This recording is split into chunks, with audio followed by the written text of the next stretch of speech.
Bienvenidos a todos aquí. Muchas gracias por estar conmigo. Hello? It was in Spanish. His phone was in Spanish. I didn't know. Thank you to everybody who showed up today. I want to thank the guys from The Rock who came, who I told about it, and they decided to show up. No pressure. Thank you, guys. Thanks a lot. All right. So, yeah, this is my first time doing anything like this. I've never done anything big like this before, but it's all about God, stepping out of your comfort zone. So that's what I'm doing. So my name's Adam, and I'm a man of God. Amen. I'm trying to be every day at least. I'm married. I'm going on 21 years in May. I got 3 boys. I was raised in Texas, Southern Baptist. Go Cowboys. Yeah. That's a good man right there. His breakfast is on me. All right. Yeah, like I said, I was raised Southern Baptist, so pretty much for the first 14 years of my life, I lived in Texas. My grandma took me to church. I was there. We were there Sunday mornings, Sunday nights, Wednesdays. I did plays at church. I was involved in everything. My grandma made sure that I was in everything, And that's pretty much how I knew God. I've known God my whole life, So I just want to read something I just saw this morning. It's an Albert Einstein quote. It says, "The person who never made a mistake never tried anything." So here I am trying this. And if I make a mistake, I don't, And try my best, But it says, in life, sometimes we win and sometimes we learn. Every mistake or failure is a chance to grow and learn. And if you understand that, then you'll never lose. You either win or you learn. Both of them are worthwhile. Right. All right? So everybody knows that if you don't ever make a mistake, you're never going to learn anything. That's right. Yeah. So, and I've made plenty of mistakes in my life, Wise man. Yeah, I'm wiser for it, I guess. But sometimes you get in trouble with those mistakes you make, But like you said, you got to learn from them. So I moved out to California. My mom got a divorce from my stepdad, and it was time to get away from Texas. So we came out to California when I was 14. I was here. There was no church going on. There was nothing. I wasn't involved in anything like that. I didn't have grandma here to make me go to church. So I just got into trouble, did this and that, whatever. I don't want to dwell too much on that. Did a little of this, little of that, Doesn't matter. Yeah. But they're just mistakes you make. But pretty much my whole life, I guess pretty much my testimony is me being married. Because I've been with my wife since I was 17. I met her at 17. We got married at 18. I had my first son at 19. It's David. He's been here before. He used to sit over here with me. Yeah, he's the big, tall giraffe, 6'3" guy. Yeah, he gets it from me. He's got his yeah, as you can tell. He's got his beard on the top of the head. Yeah, he does. And from what I've seen in the videos, I see that they make you look taller. So I'm glad that that's here.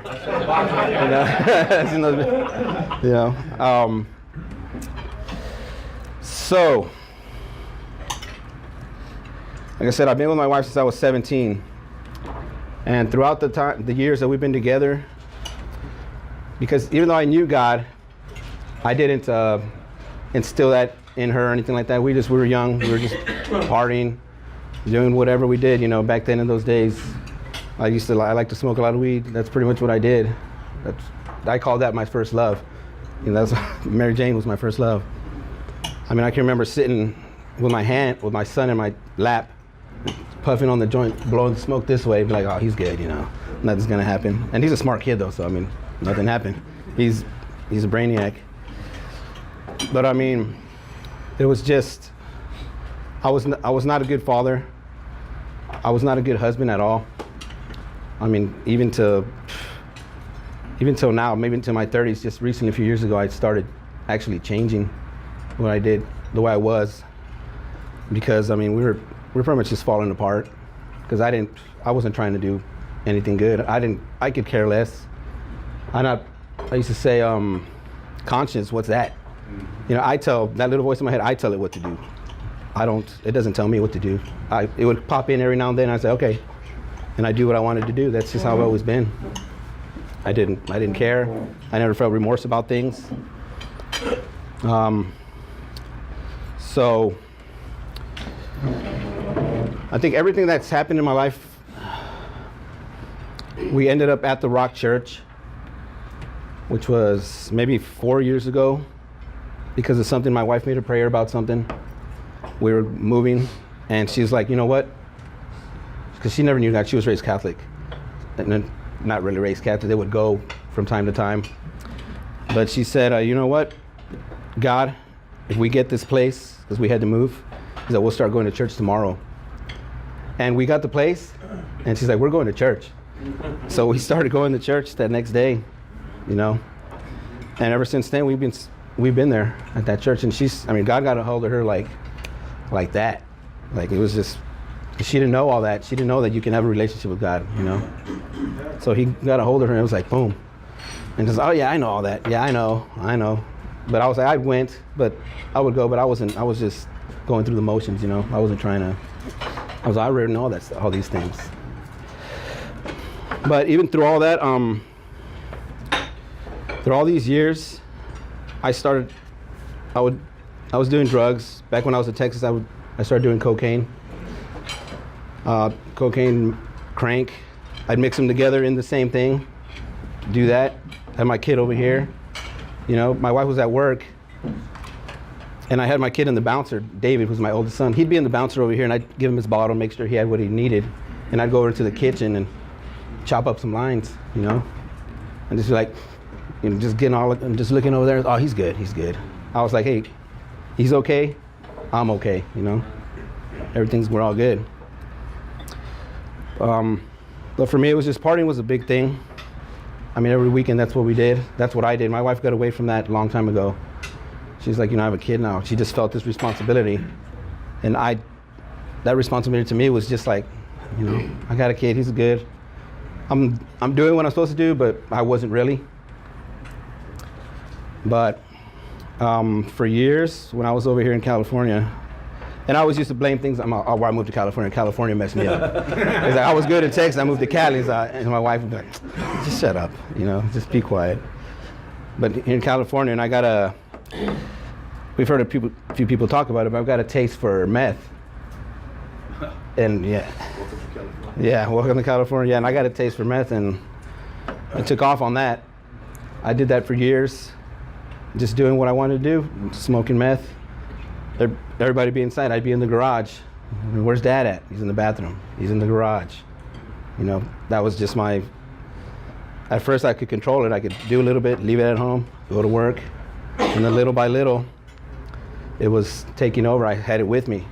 I'd be in people's houses, going to the bathroom, smoking meth in people's houses, whether they were there or not, on jobs. If I was an empty job site, I'm a flooring contractor, by the way.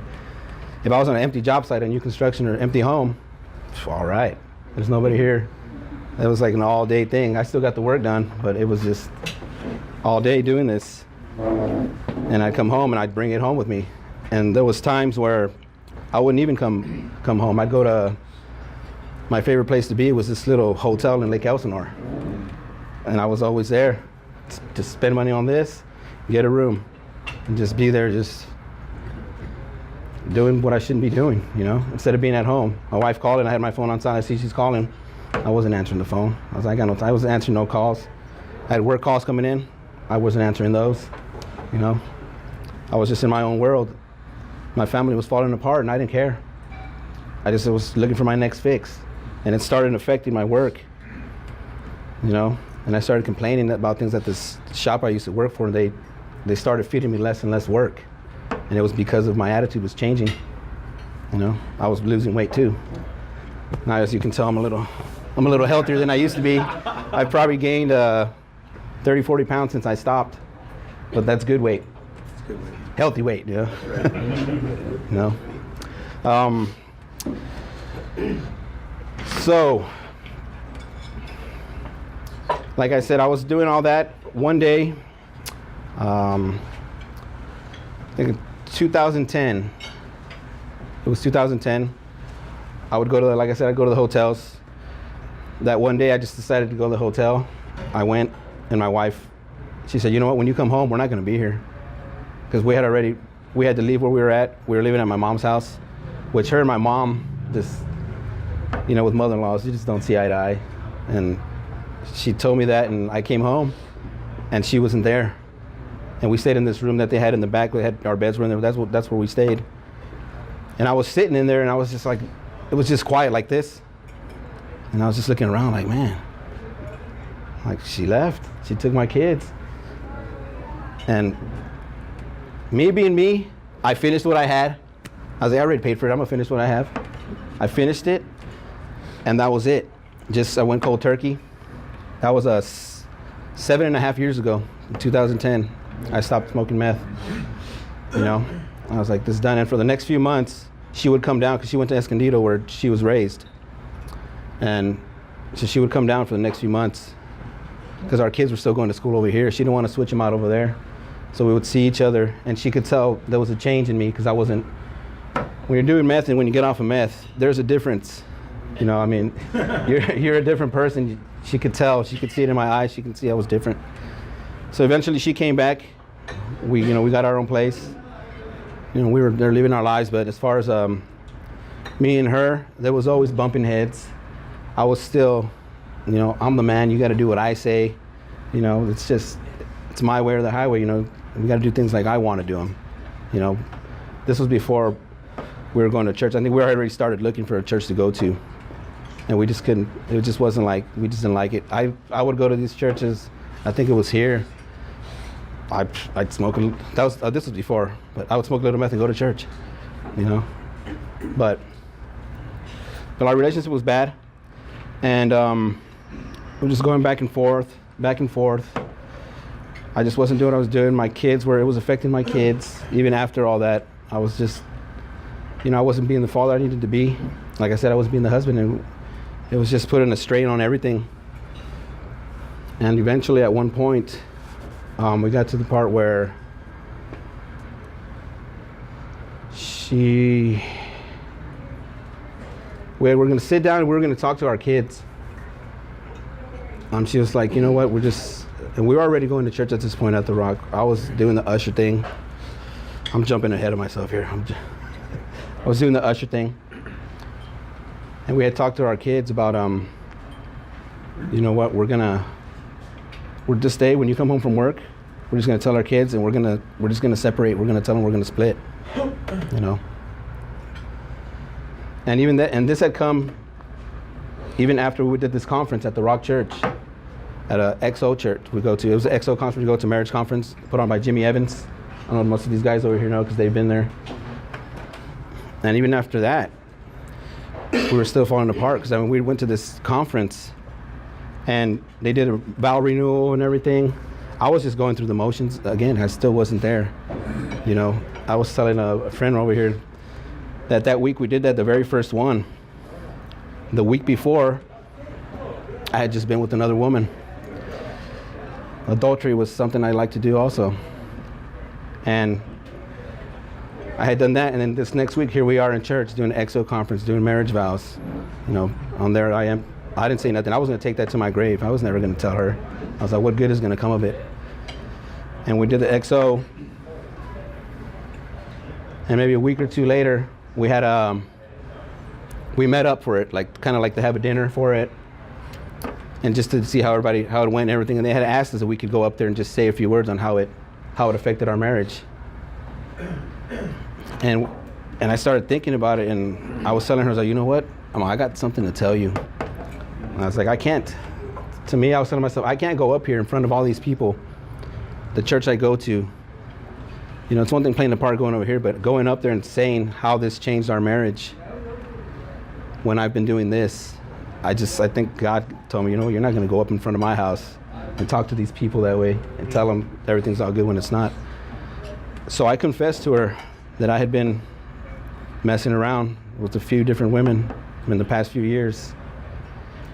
And she already, being a woman, women have an instinct. I'm pretty sure you all know, you guys married, women, you can try to hide things from them, but you're not going to get away with it. It's only a matter of time before they find out.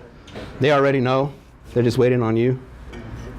And she had prayed, and she for God to cover her heart, you know. And so when I told her, she didn't get mad. She cried, but she didn't get mad. She didn't go all crazy, ballistic on me, because God had already got a hold of her. So she had already been praying for God to change. So because I know she was praying she told me she was praying for me to find another woman. Like, God, send another woman into his life. Send someone into his life, because she was just tired of it, you know.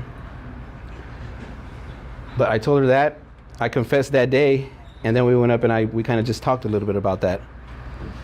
I'm pretty sure if they knew that I was going on, they wouldn't have asked us to go up there. But I was like, that's kind of, she had told me, so you know what, that was kind of your first step. After we did this conference, you fessed up, and you came clean about it, because that's something, I mean, pretty sure everybody knows, in a marriage, you're messing around in a marriage, and most people out there, if you're not with God, they're gonna walk out, they're gonna leave, and she had already known God, so she's like, that's what held us together. My wife is the glue in this marriage. It ain't me, you know. I wear the pants in the house, but she sets them out for me, you know, like they say. You know. But yeah, but we did all that, and so we came to that point where we said we're gonna talk to the kids. We're gonna talk to the kids. We're going to split, because we're just going back and forth. It's just not working. I had already told, you know, I just don't love you like that anymore. I'm not in love with you anymore. And that hurt her. I could see it in her eyes. She was cried about it. I spent a lot of time on the couch, you know, this and that throughout the years. I slept on the couch. I slept somewhere else other than the bed, and there was nothing there. So that day came when we're gonna tell the kids, me and your mother, we're gonna split, because this is just working. I don't even know how it was gonna happen. We were just gonna do it. And that day came, and I got a phone call from my friend Eric over here, my brother down over here in the blue. That's Eric over there, anybody? Stand up, Eric. What's up, Eric? He's gonna be up here in a few weeks, guys. Just write that down. Next week. No, but he had already told me about this camp. It's got this shirt right here. Band of Brothers Training Camp. That's held. They do it twice a year. And he had told me about it, and I was like, hey, there's this camp coming up, you know, because we had already been reaching out, trying to talk and fix things. He said, there's this camp going. I was, all right, yeah, that sounds pretty cool. And the time was coming closer, and I was like, man, I don't got money for this. I don't have time for this. So I had already put it out of my head that I wasn't going to go to this camp. And that day, I was at work, and we were going to go home, and I was going to talk to my wife and the kids. I get a call from him saying, hey, bro, so me and my son were going to this camp, and the deposit's been paid, but for some reason his son couldn't go. I don't know, he just can't make it. He's like, do you want to go? He's like, it's already paid for. And I was sitting at work, and I was like, you know what, man, this isn't no happenstance. This isn't an accident. You know, that's God saying, hey, I'm not giving up on you. You know, you belong to me, you know?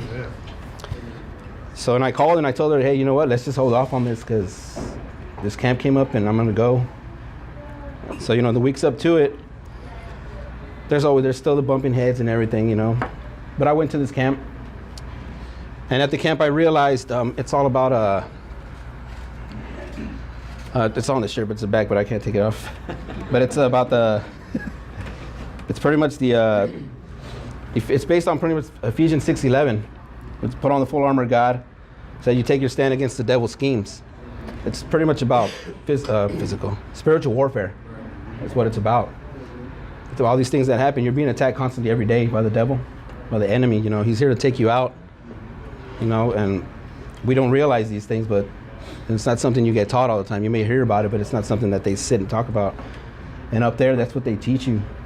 You're in spiritual warfare. You have to be the man. You know, they're teaching you to be the man you're supposed to be, for yourself, for your family. You know, because that's the only way. It's through God. So I went up there and I realized it's about, you know, wounds and everything. We all have wounds. We all have the things that happen to us and that are dealt to us at some point in our lives. And if you don't deal with those things, if you don't forgive, you're never gonna move on. You know, it's gonna follow you through your whole life. And how are you gonna be the person you're supposed to be if you haven't dealt with this? You know. And that's what it's about. You know, how can you? What does it say? how can you rescue other men if you yourself have not been rescued? You know? So I went up there and I realized that I had a wound. I had a father wound. Because I never knew my father.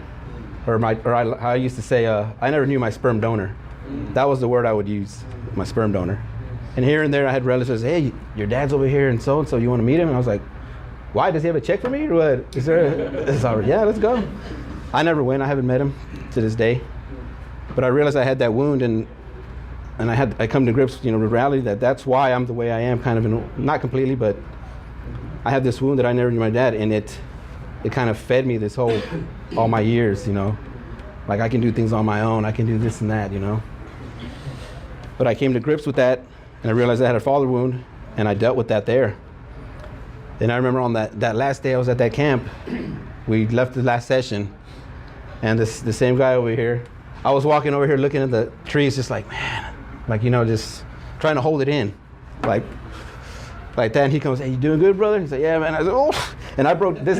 Never has anybody seen me cry like this guy right here. Maybe except my wife. I mean, I was like, he's like, you good, bro? Yeah, man. We hugged, and I was like, I was a mess, man. I was a mess, man. I've never cried with anybody like that. I've never done that. And I mean, what God does, He moves you, the Holy Spirit moves in you, and that's what He does. He's going to make you cry. And there's something in that when men can come together,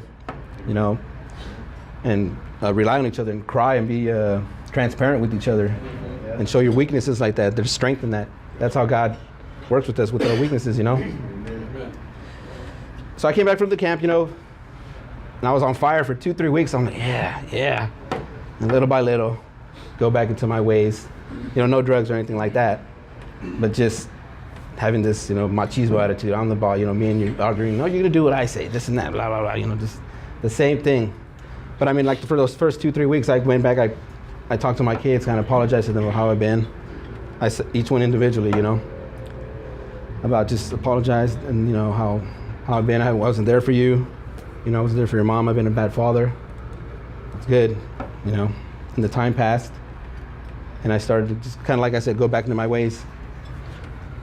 So it left an impression on me, that camp. So it came up again. And I went back the second time. And this time I was able to take my son with me, David. And we were up there. And me and him were able to deal with our wounds, the wounds that I inflicted on him.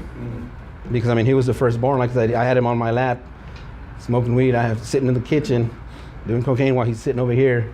Just being a baby, doesn't even know what's going on. He doesn't know that his dad's in the kitchen doing drugs, So me and him went up there, and we got to experience this together. And we dealt with the wounds, that I inflicted on him, and the father wound. Once again, the father wound always comes back to the father, And I dealt that wound on him, and we were just able to kind of come to grips with that, because I'd done a lot to him. Not by how I was, not because I was abusive or physical or anything like that, but because I wasn't there for him, Like my father wasn't there for me, but I never knew him. His father was there for him, but he wasn't there because I wasn't there. And he grew up like that. And he grew up wounded in that way. Because of that, he would have football games, and I didn't go because in that time I'd rather smoke dope. And go to his games. I was always doing this. I was always doing that. I didn't have time for that. So eventually, he was playing football. He was a quarterback. He played, he played flag football. He did Pop Warner. He played high school ball. And at the end, he ended up leaving. And I came to find out because I wasn't supportive, because I wasn't there. I don't know if he told me directly. He told my wife, if I had been there, he probably would have stuck to it. So when he asked me, he said, what do you think then? Should I just quit? And I was like, hey, if it's something that you don't want to do, if you don't do it by force. If you don't want to do it, just don't do it. That's not what he wanted. That's not what he was asking me. He wanted me to say, no, you got to stick with it. I'll be, and I didn't do that. And so he let it go. I mean, he still finished school. He graduated and everything. He's a smart kid. He does community college right now. And he's going to move on to bigger things because he knows what he wants to do in his life. He's seeing the struggles and he doesn't want that, So again, we went up, did that. We came down, and he spoke to his brothers, and I did. Again, I spoke with them, and I was another 2-3 weeks. I was good again, and then there I go back again. a little bit like just, you know, this and that. All right, I'm good. I read a little bit of the Bible here, this and that, you know. But I still didn't get it, you know. I had already been going to church, ushering, but I wasn't all in. I just wasn't the man of God I'm supposed to be yet. The leader of my family, because I was still there. So, again, the third time I went back to this camp again. Not because I felt that I needed it, but because the way things are done there, you know, I just liked it. It's based on John Elridge's book, Wild at Heart. Yes, Wild at Heart. That's a good book, and this camp is based off of that. And it's a great camp. Shameless plug. No, but it's great because what it's done to me in my life it changed me completely, man. But so I went back a third time, and this time, and he went with me again, my son. And this time it was different, because we already dealt with our wounds, you know. I mean, you're still dealing with that every day. You got to make sure you keep going. You can't just fall back and deliver another wound, right? And this time I went back, and we were up there, and one morning, I think it was the last morning, we went out there and we were waiting for the sun to come up, because we were up before the sun. And we're sitting there waiting. It's like, come on, where's the sun at? I'm waiting for the sun. The sun's not coming up. Let's go. I want my coffee, because the coffee was over here and I was over here. So, you know what? I'm going to go to coffee. I got to go to the bathroom. So I went to the bathroom, got my coffee, and I went to a little spot that I go to, because we have a time of covenant of silence time where we go. Everyone just goes their own separate ways and does whatever. And I had this spot I would always go to. So I'd rush to that spot, make sure nobody's there before me. Then I went there that morning, and I had my coffee with me. I was sitting there. I had some worship music. I had some music on my phone. And the song I had on is a song by Richard Andrew. It's called Take My Will. And here's just the first lyrics of it. It says, take my will and make it your own. I'm on my knees. I'm letting go. Seeking more of you and finding less of me, and now I'm free. I had that song playing, and the sun started coming up. Whew! What is that? It's getting hot in here. And the sun started coming up, and I just dropped to my knees, and I started praying, and I said, you know what, God, it's time. I was like, it's time, God. I can't live this way anymore.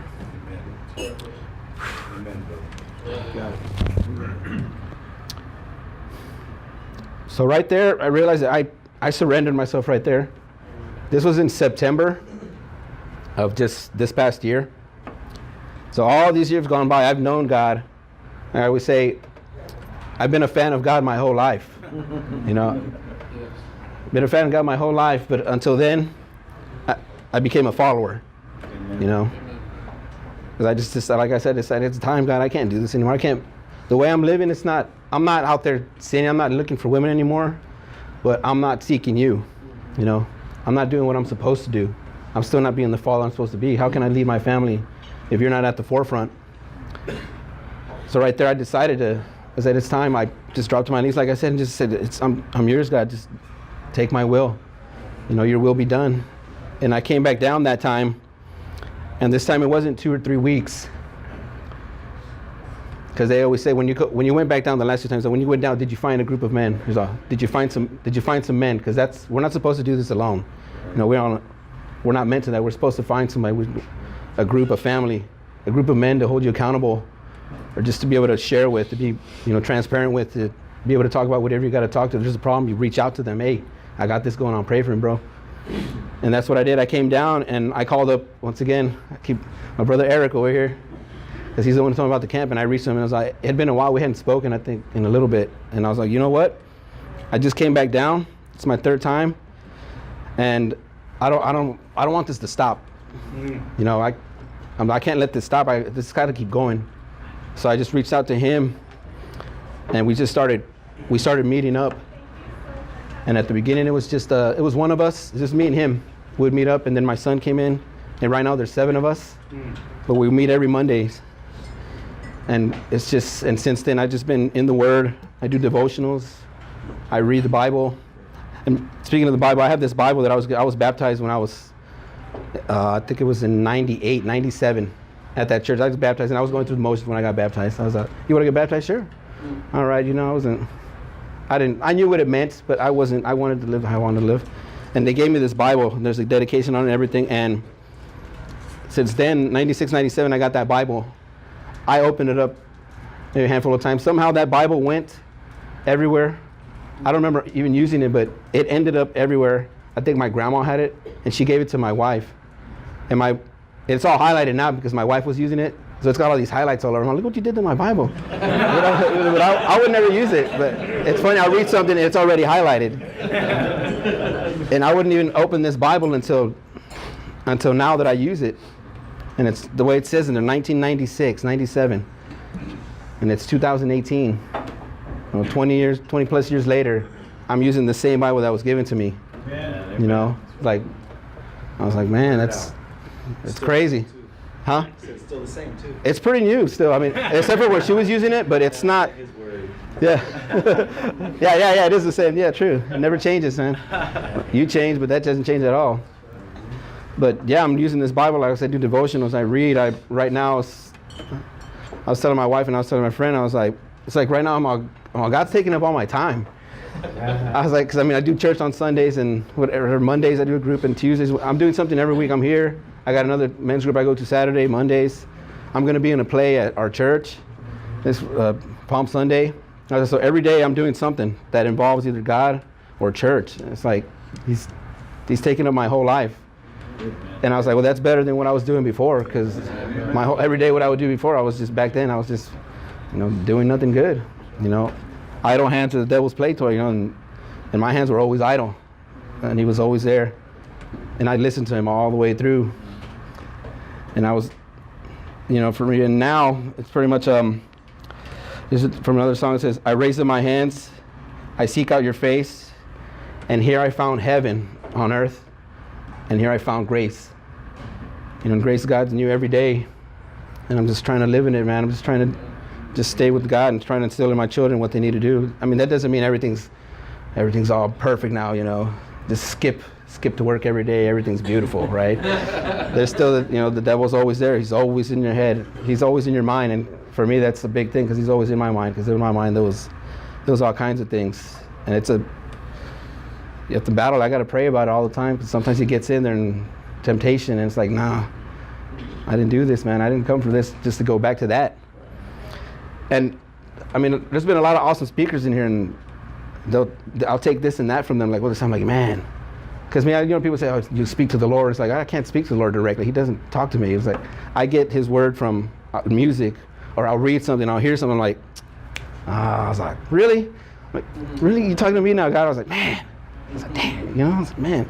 And a couple times, this man over here, John, was up here, and I'm pretty sure you see when he's up here, he's like, you, and he's looking at you, and I was like, he's up there, and he was looking at me a couple of times, because I dealt with, I was like, man, I was like, he's looking at me, and he was up there, and he's talking about, you're talking about, you guys out here smoking weed, he's on watching porn, and I was still doing some of that stuff until real close to this, not this year, but it's a real close. It's like, it took me a long time to finally just get away from some of these other little things, because those are struggles for men, man. Amen. Pornography, no, that stuff's real. Everybody knows about that. I'm not saying you guys do it, but you did it at one point, or maybe you're struggling with it now. Go to God with that, because that'll tear your marriage apart too, man. But yeah, but he spoke to me a couple times through John over here. I was like, man, And even one of those times, I took my wife to that Johnny Rowlett. He did that thing at the Speakers Forum. He had the music, and he was up there, and I think he stopped in a set, and he said something about pornography or something. And I was already in this breakfast, and I was still dealing with something like that. And he's like, if there's anybody out there, he just brought it up. And my wife's like, she was telling my son about it the other day. She's like, man, he was looking right at you. I was like, what? I was like, no, man. And he was. To me, I was like, man, he's looking right at me again. And when we left from there, we were sitting in the car before we left, and I told her, I was like, you know what? I'm still dealing with that. And she'd always say, man, she's like, that's so God. She loves saying that. That's so God when something happens. But I mean, yeah, but like I said, to this day, I'm just I've changed the way I do things the way I view everything, it's all through, through God's eyes, to try to be like God. But that's what it's all about, to just try to be more like him. It's everything I do is about this. Me being up here, this is about him. This has nothing to do with me. It's about doing his work, just sharing my story, and maybe my story, somebody out here, they can say, hey, they can relate to it. Hey, you know what? That's me right there. Maybe I'm looking at you. I'm looking at one of you out there. Yeah. But I mean, yeah, that's pretty much the gist of it. That's my story, and I'm sticking to it. Yeah.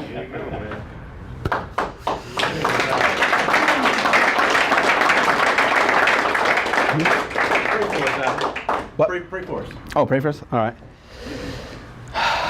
Father God, we thank you, Lord, for this day. Being here with these men, Father God, I thank you that you give me the opportunity to allow to share my story, Lord, that maybe it speaks to someone, it touches someone, God, and that we always seek your face, God, because everything we do in our lives has to be about you and never about us, Lord, because that's just not the way. We're never going to get through life just saying me, me, me. It's got to be you, you, you, God. And I'm just grateful, Lord, that I'm being here, and I just pray that these men go about their days just always seeking you, Lord, and just being thankful for what you have done for me, Lord, what you have done for them, and what you will continue to do for us as long as we're in your glory, Lord, because you are the true King, Lord, and you are our Father, and we will always seek your face, Lord. Thank you, Lord. And I pray for these men just to be over them always, Lord. In your name I pray. Amen. Amen. Amen.